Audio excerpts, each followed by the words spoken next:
Hello everyone, আসসালামু আলাইকুম। যেরকম বলছিলাম যে ফেসবুকে এখন থেকে ভিডিও দিব না, ইউটিউবেই দিব। তো এটা আমার প্রথম ভিডিও, বিশাল একটা লম্বা গ্যাপের পরে। আর এখানে যে পুড়ে গেছে রান্না করতে, যে ছোটো বাচ্চা নিয়ে রান্না করতে গেলে যা হয়, সবসময় স্ট্রেসের মধ্যে থাকতে হয়, কোন সময় কি হয়ে যায় কিছুই বলা যায় না। তো আসল ঘটনায় আসি, কেন আমি এত লম্বা সময় আপনাদের সাথে কোনো ভিডিও শেয়ার করলাম না। 2000 কত সাল আমি আসছি, 2022 সালে এখানে পর্তুগালে আসার পরে আমাদের প্ল্যানিং ছিল না যে আমরা এত দ্রুত বেবি প্ল্যান করব। তো ইচ্ছা ছিল যে বছর খানেক আমরা একটু কি বলে, আমরা একটু গ্যাপ নিব আর কি, আমরা একটু সময় নিব। তো যেভাবে সেই কাজ আমরা সেরকমভাবেই চলতেছিলাম, এবং তার মধ্যেই কিন্তু আমি প্রথম কন্টেন্ট ক্রিয়েট করা শুরু করি, কারণ বেকার জীবন কি করব। তো এরকম করতে করতে একটা সময়ে আমি বাসা চেঞ্জ করলাম। আপনাদেরকে বলছিলাম আমার পা মুচকে যায়, তারপরে বাসা খুঁজতে খুঁজতে, আর এখানে বাসা পাওয়া অনেক ডিফিকাল্ট। তো ফাইনালি একটা বাসা পাওয়া যায়, বাসাটা 5 তলা, আর এখানে হচ্ছে 4 তলা 5 তলা বাসাগুলাতে লিফট থাকে না। আচ্ছা, আগে বলে নেই, আমার এই সিরিজটা কিন্তু লম্বা হবে। তো 2-3টা পার্টে হয়তো আমাকে বলতে হবে, কারণ বেশি লম্বা ভিডিও আমার মনে হয় না যে আপনাদেরও দেখতে ভালো লাগবে। তো যাই হোক, নতুন বাসায় আসলাম। নতুন বাসায় আসার পরে, আগের বাসাটা ছিল 4 তলা, আমরা টপ ফ্লোরে ছিলাম। সেকেন্ড বাসা 5 তলা, ওখানেও টপ ফ্লোর। তো সেকেন্ড বাসাটা আমাদের খুব একটা পছন্দের ছিল না। আর আমাদের সব মিলায়, নেইবারহুড, এনভায়রনমেন্ট, এভরিথিং মিলায় আমাদের বাধ্য হয়ে থাকতে হয়েছে। তো ওই সময়ে ওইটা বোধ হয় অক্টোবর। তো ওই বাসায় আসার পরে কোনো একটা কারণে, কোনো একটা বিষয়ের ভিত্তিতে আমরা দুজন সিদ্ধান্তে আসলাম যে হ্যাঁ, আমরা বেবি প্ল্যান করব। তো অক্টোবরে এটা আমরা চিন্তা করলাম। আর নভেম্বরে আমার যদিও টেস্টে কোনো পজিটিভ আসে নাই, আমার প্রেগনেন্সি টেস্ট পজিটিভ ছিল না, কিন্তু আমি ফিল করতেছিলাম যে আমার মেবি, মানে এটা আমি এবার আমার সিনিয়র যারা, আমার ফ্যামিলির যারা আছে গার্জিয়ান, তারা বলতেছিল না এটা স্বাভাবিক, বাট আমার মনে হচ্ছিল যে আমার সাথে কোনো একটা রং কিছু হয়েছে। নিজের বডি নিজে কিন্তু অবশ্যই ফিল করা যায়। দেন মাঝখানে 1 মাস গেল, সেটা ছিল ডিসেম্বর গেল। ওই সার্কেলটাতে আমার কোনো রকম সব কিছু নর্মাল ছিল। তারপরে যে ফেব্রুয়ারিতে সম্ভবত, না এটা শিওর, 100% শিওর যে ফেব্রুয়ারিতে আমি কনসিভ করি, এবং টেস্ট করেও পজিটিভ আসে। তারপরে মার্চ মাসের ফার্স্ট উইকের দিকে আমার মিসক্যারেজ হয়ে যায়, এবং সেটা একদম অফিসিয়ালি আমরা এখানে যে কোনো ইমার্জেন্সিতে গাইনি কোনো বিষয়ে যদি ইমার্জেন্সি হয়, তখন চলে যেতে হয় ম্যাটারনিটিতে, ইমার্জেন্সি। তো আমরা ইমার্জেন্সিতে যাই, এবং ওখানে তারা আমার টিভিএস করে কনফার্ম করে, এবং আরও ব্লাড টেস্ট করে কনফার্ম করে যে হ্যাঁ, আমার মিসক্যারেজ হয়েছে। এবং আমি আমার প্রিভিয়াস পাবো, ঠিক আছে, আমার প্রিভিয়াস এক্সপিরিয়েন্স যখন ডক্টরকে আমি শেয়ার করি, তখন তারা কনফার্ম করে যে আমার ফার্স্ট যেটা বলছিলাম যে নভেম্বরে, ওটাও আমার মিসক্যারেজ ছিল। তো তখন আমি খুবই বিধ্বস্ত, প্রথমত এটা শুনেই বিধ্বস্ত যে আমার মিসক্যারেজ হয়েছে। আর দ্বিতীয়ত আমার ওইটাও যে মিসক্যারেজ ছিল, এটা যখন শুনছি তখন আমার পুরো পৃথিবীটা মাথার উপরে ভেঙে পড়ছে। আর তাদের একটা, এই দেশের ডক্টরদের একটা খুব ভালো গুণ, তারা যদি একটা সমস্যা পায় সেটার সর্ট আউট করার চেষ্টা করে তারা।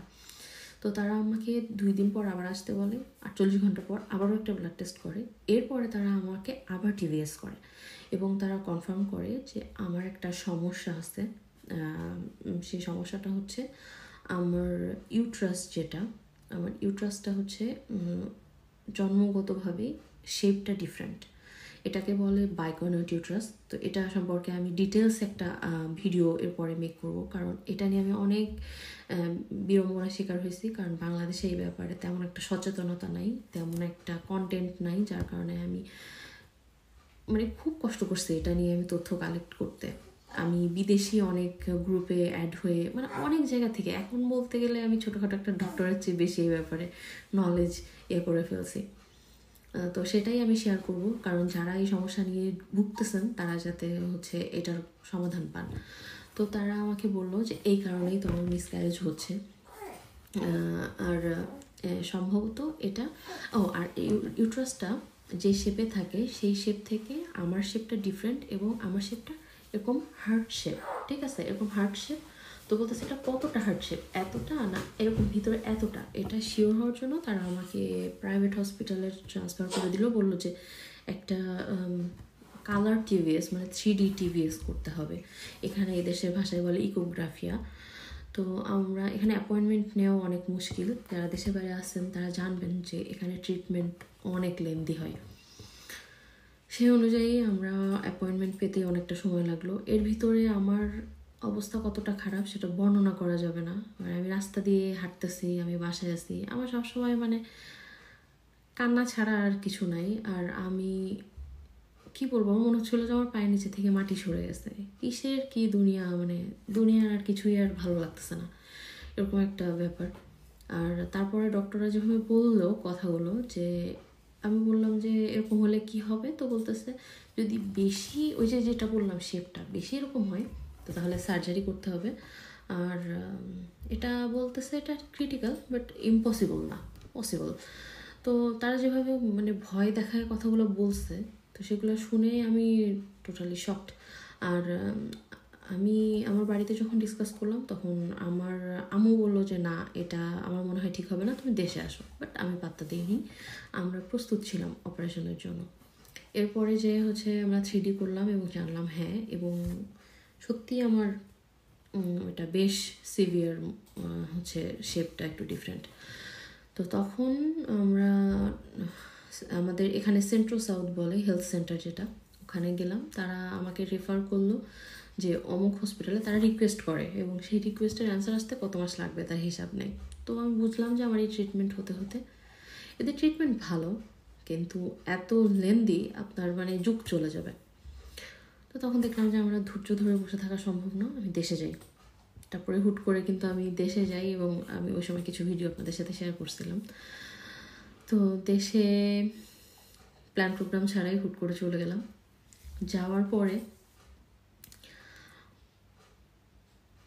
আচ্ছা, এর মাঝে আমি একটা কথা বলি, আমি এই ব্যাপারটাতে আর মানে না আগাই। যাওয়ার পরে আমি চারটা ডক্টর দেখাইছি।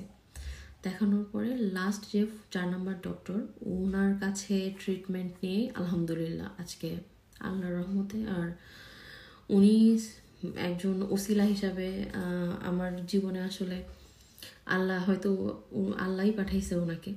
তো ওনার ওসিলায় আল্লাহ আমাকে আজকে মা হওয়ার তৌফিক দিয়েছেন। আমি বাংলাদেশে যাওয়ার পরে ঢাকায় 3টা ডক্টর দেখাইছি, 3জন ডক্টরের। আর আমি বাংলাদেশে যাওয়ার আগেই বিভিন্ন বিদেশি গ্রুপগুলোতে যারা হচ্ছে আমার সমস্যা নিয়েই যাদের গ্রুপটা, তো সেই গ্রুপগুলো থেকে আমি আমার সমস্যা এর সমাধান এটা হলে কি হয় এভরিথিং আমি হচ্ছে জানার চেষ্টা করে গেছি, এবং আমি জানি আমার এই সমস্যার সমাধান কি হবে, ডক্টর কি দিতে পারে। তো সেইভাবেই আমি গেছি, এবং যাওয়ার পরে আমি ঢাকায় যখন 3জন ডক্টরকে দেখাইছি, তার মধ্যে একজন ডক্টরের নাম বললে আপনারা এখনই চিনে যাবেন। উনি সোশ্যাল মিডিয়ায় খুবই ফেমাস, এবং সাফল্য সাফল্য সাফল্য তার পোস্ট দেখে দেখে আমি হয়রান। তো সাফল্যের কথা শুনে গেছিলাম, যে এদের যা রূপ দেখলাম, আমি রূপ দেখে পুরো আশা হতো তারা আসলে শুধু ফেম কুড়ানোর জন্যই এগুলা করে। বাস্তবে তাদের কোনো মানে আমি মনে করি না যে তারা কোনো একটা জাতের ডক্টর। কারণ আমি আমি এটা নিয়ে আসলে আলাদাভাবে কথা বলতে হবে, কারণ এটা অনেক বড় একটা ঘটনা। সে আমাকে যেভাবে একজন ডক্টর হিসেবে আমাকে ডিমোটিভেট করছিল, আমি তো মানে ইয়ের মধ্যে চলে গেছিলাম যে আমার হয়তো আর মা হবে না। পরবর্তীতে আল্লাহর রহমত এবং আমার আম্মুর একজন পরিচিত ডক্টর, উনি আমাদের ফ্যামিলির অনেকে ট্রিটমেন্ট করছেন। তো আমাদের এলাকার, আপনারা নাম বললে চিনবেন, উনি হচ্ছে আমাদের ঝিনাইদার। ওনার নিজস্ব একটা ক্লিনিক আছে, ওনার উনি হচ্ছে, ওনার নাম হচ্ছে ডাক্তার শামিমা সুলতানা। তো যারা ঝিনাইদার তারা অবশ্যই চিনবেন। তো ম্যামের কাছে ট্রিটমেন্ট করে আল্লাহ আসলে দেওয়ার ইচ্ছা থাকলে আল্লাহ তখন নিজেই আপনাকে রাস্তা দেখাই দিবে। তো ওনার কাছে ট্রিটমেন্ট নিয়ে আমি পর্তুগালে ব্যাক করি এবং আলহামদুলিল্লাহ আমি বাংলাদেশ থেকে ব্যাক করি জুলাইয়ে, না জুলাই না, আমি জুনের 20 তারিখে রওনা দিই। আর এখানে আসার পরে অগাস্টে আল্লাহর রহমতে আমার কনসিভ হয়। তো এই জন্যই সেপ্টেম্বর থেকে আসলে আমি আর কোনো কন্টেন্ট আপনাদের সাথে শেয়ার করিনি।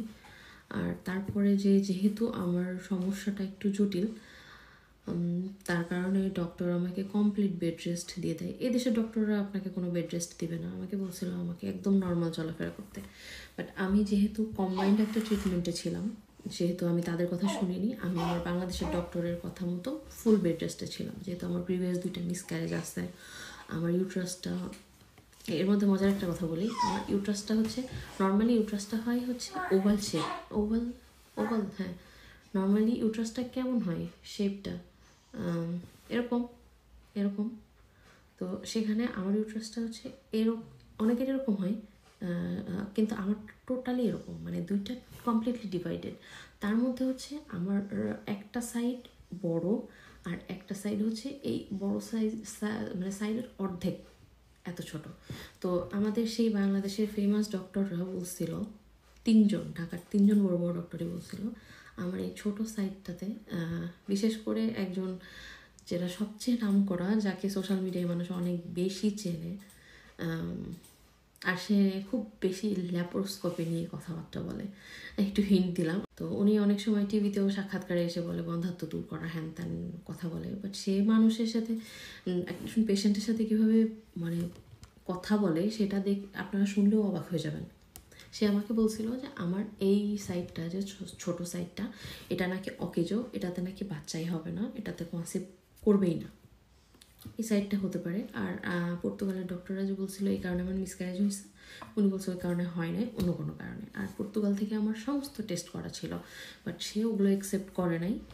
এটা যেহেতু তাদের ব্যবসা, সে তার নিজের মন মতো করে 101টা টেস্ট আবার আমাকে লিখে দেয়, যদিও আমি সেগুলো করাই নাই।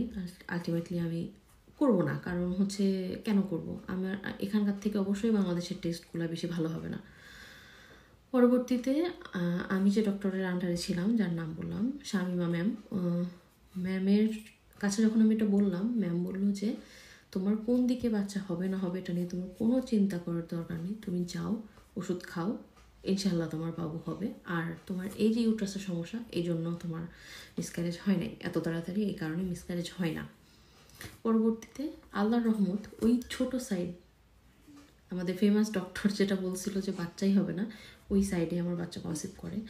এবং আমি ভাবছিলাম আমার ডক্টরও বলছিল যে হয়তো আমার প্রিম্যাচিওর বাচ্চা হবে, হওয়ার সম্ভাবনা অনেক বেশি, কারণ আমার জরায়ুতে স্পেসটা খুব কম। কিন্তু আলহামদুলিল্লাহ সবার দোয়ায় আমার 39 উইক্সে একদম হেলদি আমার বেবি, 3 কেজির একটা হেলদি বেবি। আমার মতো যাদের, তাদের অনেক ক্ষেত্রেই বেবির ওজন কম হয় কারণ জায়গা কম পায়, কিন্তু ফুলি একদম প্ল্যান্ড সি সেকশনের মাধ্যমে আমার কিন্তু বেবি হয়েছে। তো এটা বিশাল বড় অ্যাচিভমেন্ট।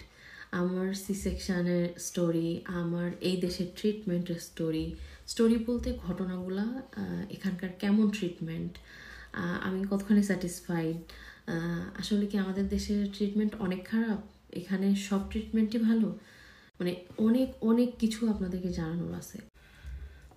যে আপনারা নতুন আসছেন তারা হয়তো মনে করতে পারেন যে হ্যাঁ এখানে সব ভালো, বাংলাদেশে একদম ট্রিটমেন্ট ভালো না, তো বাংলাদেশে ট্রিটমেন্ট করাবো না। আসলে ব্যাপারটা তা না। আমরা বাইরে থেকে যা ভাবি যে কাশবন অনেক ঘন, আসলে অতটা ঘন না। এখানে সব ট্রিটমেন্ট যেমন ভালো না, বাংলাদেশের অনেক কিছুই ভালো না। তো সব মিলায় বললাম না, আমি একটা কম্বাইন্ড ট্রিটমেন্টের মধ্যে ছিলাম। তো এখানে আমি কী কী সুযোগ সুবিধা পাইছি এবং কী কী অসুবিধার সম্মুখীন হয়েছি, আর বাংলাদেশে আমি কী সুবিধাটা পেলাম এবং পুরো ট্রিটমেন্টটা বাংলাদেশে করলে কী অসুবিধা হতো, এভরিথিং আমি আপনাদের সাথে আস্তে আস্তে শেয়ার করব, কারণ একটা ভিডিও অলরেডি কিন্তু ভিডিও অনেক বড় হয়ে গেছে, একটা ভিডিওতে সব কিছু বলা সম্ভব না। আর আলহামদুলিল্লাহ আমার বাচ্চা কমপ্লিটলি সুস্থ আছে। ওর জন্মের পরে জন্ডিস হয়েছিল, তো পরবর্তীতে একটু ক্রিটিক্যাল হয়ে যাওয়াতে, একটু বিলিরুবিনের পয়েন্টটা বেড়ে যাওয়াতে এনআইসিউতে রাখা হয়। সেইটা আবার আরেক হিস্ট্রি, আমি তো পাগল হয়ে গেছিলাম, তো ওইটা পরে আমি আপনাদের সাথে শেয়ার করব। তো এখন আলহামদুলিল্লাহ আমরা বাসায়, কমপ্লিটলি সুস্থ। সে শুধু একটু কান্নাকাটি করে, সে একটু কলিকে আক্রান্ত, খামোখাই কান্নাকাটি করে সকালবেলা। এই কারণে আসলে আমি ভিডিও মেক করতে পারতেছি না, রাতে বসছি ভিডিও বানাতে। তো আস্তে আস্তে সব কিছু শেয়ার করব, আশা করতেছি আপনারা আমাদের সাথেই থাকবেন, কারণ এরপর থেকে লাইভ যারা মেয়ে বা আপুরা আমার ভিডিও দেখতেছেন তারা বুঝবেন যে মা হওয়া মানে অনেক বড় একটা স্ট্রাগল। যদি আরও সাথে যদি মা না থাকে, আপনার মা না থাকলে সেটা কত বড় স্ট্রাগল, যারা মা ছাড়া মা হয়েছেন তারা বুঝবেন। তো এত বড় স্ট্রাগল, এত কষ্ট, তার ভিতরেও আমার মনে হয় যে মা হওয়ার পরে লাইফ কালারফুল হয়ে যায়। তো আমার এই কালারফুল লাইফের ছোট ছোট মেমোরি বা মোমেন্টগুলো আমি আপনাদের সাথে শেয়ার করব। আর আমার টাইনি ওয়ানের সাথেও আপনাদের সামনে আসব, ভিডিও শেয়ার করব, তার সব অ্যাক্টিভিটিসগুলো আমি ইনশাল্লাহ শেয়ার করব। কিন্তু সে যেহেতু অনেক ছোট, আর অল্প কয়টা দিন, অলমোস্ট হাফ টাইম হয়ে গেছে, আর হাফ টাইম গেলেই মোটামুটি 1-3 মাস হলে ইনশাল্লাহ আমি আপনাদের সাথে ওর ভিডিওসগুলো শেয়ার করা শুরু করব। তো ততক্ষণ পর্যন্ত অবশ্যই আমার সাথে থাকেন। আর হচ্ছে এই যে সে সাউন্ড করতেছে, শুনতে পারতেছেন, সে কোল থেকে নামালেই এরকম করে। তো ঠিক আছে, এখন আর লম্বা না করি, সে হয়তো উঠে যাবে। তো পরবর্তী ভিডিও দেখার আমন্ত্রণ জানাই আজকে শেষ করতেছি। আল্লাহ হাফেজ।